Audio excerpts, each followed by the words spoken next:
আমাকে আজকে স্কুলে দিয়ে আমরা বান্ধবীরা মিলে একটুখানি আশ্রমের ভেতরটায় ঘুরেছি। এটা হচ্ছে আশ্রমের যজ্ঞ স্থান। যজ্ঞ করা হয় কোনো অনুষ্ঠান হলে। আর এটা হচ্ছে কি সুন্দর কৃষ্ণের সেই অর্জুন আর কৃষ্ণের রথ।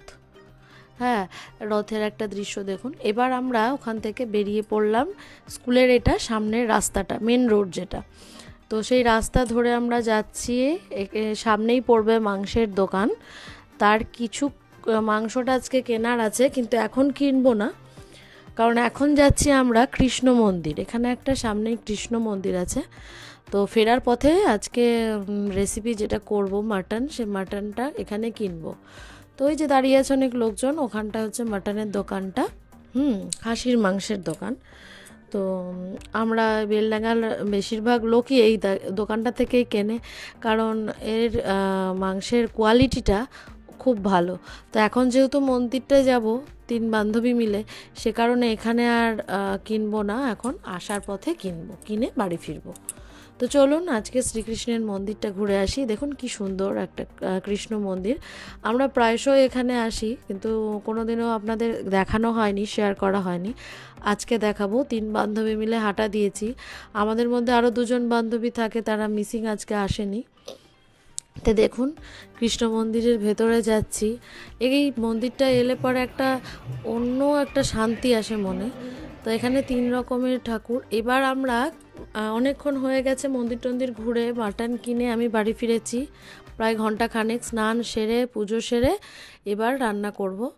তো এখানে মাটন নিয়েছি, আর মাটনে কি কি উপকরণ দিচ্ছি মশলায় সেগুলো দেখাচ্ছি। দেখুন পেঁয়াজ, কাঁচা পাকা লঙ্কা, রসুন, আদা এবং একটুখানি জিরে। তো এটাকে আমি মিক্সিতে ঘুরিয়ে নিয়েছি। দেখুন এরমভাবে পেস্টটা হয়ে গেছে। এবং সাথে কিছু ডুমো ডুমো করে আলু কেটে নিয়েছি, যেটা মাংসের আলু দেয় যেভাবে। এবার কড়াইটা আমি গ্যাসে একটু বসিয়ে নিয়েছি এবং সর্ষের তেল পরিমাণ মতো দিয়ে দিয়েছি, কারণ আজকে মাটনটায় অনেকটাই ফ্যাট দিয়েছে। আমি চাইনি, তবুও দিয়েছে, তাই তেলটা একটু পরিমাণ মতন কম দেব।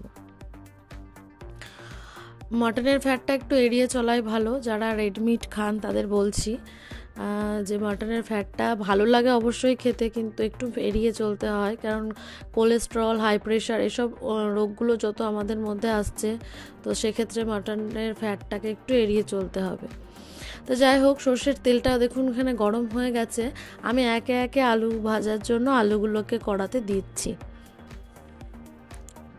খুব ছিটোচ্ছে, কারণ আজকে আলুগুলোর মধ্যে জল থেকে গেছিলো, আমি খেয়াল করিনি। তেলগুলো এমনভাবে ছিটোচ্ছে, আমাকে একটু দূরে দূরে যেতে হচ্ছে। হয় না এক একদিন কাজ করতে করতে, আজকে ভুলবশত আলুতে জল থেকে গেছে দেখুন। তো যাই হোক, আলুগুলোকে আমরা এভাবে লাল লাল করে ভেজে নেব। আর গ্যাসের ফ্লেমটা সবসময় দেওয়া থাকবে এই আলু ভাজার সময় হাই ফ্লেমে। তো হাই ফ্লেমেই আছে। এবার আলুগুলো দেখুন বেশ লালচে লালচে একটা কালার এসছে। এবার আস্তে আস্তে আলুগুলোকে আমরা তুলে নেব।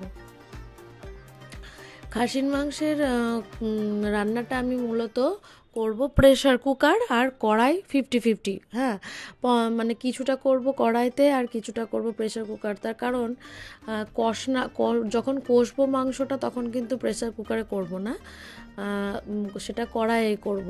মশলা কষা বা মাংস কষাটা, তারপরে যখন কষাটা কমপ্লিট হয়ে যাবে, তখন আমি প্রেশার কুকারে পরিমাণ মতো জল দিয়ে সিটি দেব। সেই কারণে আলুগুলো প্রেশার কুকারে তুলে নিলাম একবারে। এবার দেখুন আলু ভাজার পরে যে তেলটা থাকলো কড়াইতে, সেটাতেই আমি আস্তে আস্তে একটা পেঁয়াজ আলাদা করে কুচিয়ে নিয়েছি। মশলাতে তো দিয়েইছি পেঁয়াজ, আর একটা বড় ধরনের পেঁয়াজ আমি এখানটায় কিন্তু স্লাইস করে নিয়েছি, সেটা ভেজে দেব। তাতে কি হয়, মাংসের টেস্টটা একটু অন্যরকম হয়, একটু বেড়ে যায়। তো এই যে বেশ লালচে লালচে, বেরেস্তা ঠিক নয়, মানে ব্রাউন কালার যেটা ধরে সেইটুকু ধরেছে। তারপরে আমি যে পিষে রাখা মশলাটা আছে, সেই মশলাটা আমি এখানে অ্যাড করে দিলাম, এবং এর মধ্যে এবার পরিমাণ মতন হলুদ দিয়ে দেবো। পরিমাণ মতো হলুদ দেওয়ার পরে একটু চিনি দেব স্বাদ মতো। এই অল্প একটু চিনি এই কারণেই দেওয়া, মাংসে বা মাছের যে মশলা দেওয়া হয় তাতে এই যে একটা আদা থাকে, তো তার কষটা ভাব থাকে, সেই কষটা ভাবটা চলে যাওয়ার জন্য সামান্য পরিমাণ স্বাদ মতো চিনি দিয়েছি, তার মধ্যে 2টো তেজপাতা দিলাম। এবার মশলাটাকে প্রায় 10-15 মিনিট কষবো, যাতে কাঁচা গন্ধটা একেবারেই চলে যায় এবং তেল ছাড়বে। তো 15 মিনিট ধরে এভাবে কষবো, একটু করে নাড়বো আর একটু করে জল দেবো। এবং 15 মিনিট পরে, 15 মিনিট ঠিক নয়, 10 মিনিট পরে আমি এখানে মিট মশলা দিয়েছি।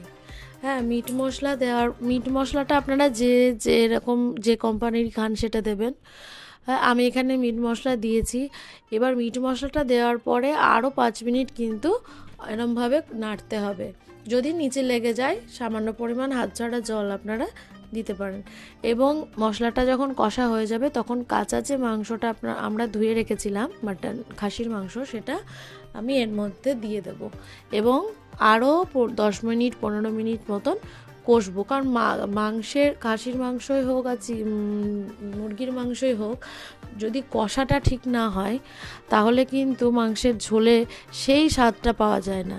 তো আমি এখানে 15-20 মিনিট ধরে কষবো, যতক্ষণ না মাংসের একটা লালচে লালচে একটা কালার না ধরেছে। তো এখানে বললাম ফ্যাটটা অনেকটা দিয়ে দিয়েছে আজ, তাই দেখুন বোঝাই যাচ্ছে